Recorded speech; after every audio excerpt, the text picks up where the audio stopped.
ఈ నెల 1వ తారీఖు నాడు ఏపీలో భోగాపురం ఎయిర్పోర్ట్ చాలైన ముచ్చట ఎరుకున్నదే కదా. ప్రధానమంత్రి మోడీ సార్ కొలాయించిండు. ఆ గాలి మోటార్ డిపో చాలైన కాడ నుంచి ఇదివరకు దాకా ఈ 15 రోజులు అవోటి ఇవోటి చిన్న చిన్న పనులుంటే మొత్తం ఒడిపిచ్చిర్రట. ఇప్పుడు పూర్తి స్థాయిలో రాకపోకలు చాలైనాయి. అవుడే కాదు, మన పట్నం కెంచి తొలి విమానం కూడా పోయిందట. పారగ్గా ముచ్చటేందో పురాగా అరుసుకొని వద్దాం. రైట్, భోగాపురం గాలి మోటార్ల డిపో మొత్తానికి చాలైంది. ఈ 17వ తారీఖు సంధి వస్తానికి పోతానికి ఎసుంటి బండ్లైనా తయారుంటాయటగా.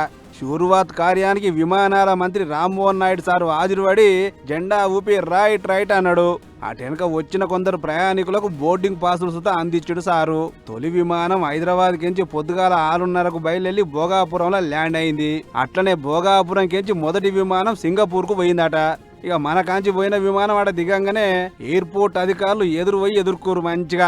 వచ్చినోళ్లకు ఏటి కొప్పాక బొమ్మలను గిఫ్టులు లెక్క ఇచ్చిరట. ఇక అటెనక వచ్చిన విమానం మళ్ళా 7:30కు హైదరాబాద్కి వెళ్ళిపోయింది. రోజు పొద్దుగాల ఢిల్లీ, బెంగళూరు, బొంబాయి, తిరుపతి ఇంకా హైదరాబాదు ఇసుంటి జాగలకు బండ్లుంటాయట. అట్లా సోమవారం ఒక్కనాడే 31 బండ్లు అటు ఇటు రాంగా పోంగా 31,000 మంది ప్రయాణం కట్టిర్రు అని అంటుర్రు అధికారులు. ఇక భోగాపురం గాలి మోటార్ డిపో ముచ్చటిట్లుంటే అటు కొత్తగా వచ్చిన ఈ ఎయిర్పోర్ట్ చేయంగా విశాఖపట్నం ఎయిర్పోర్టు మూతపడ్డది.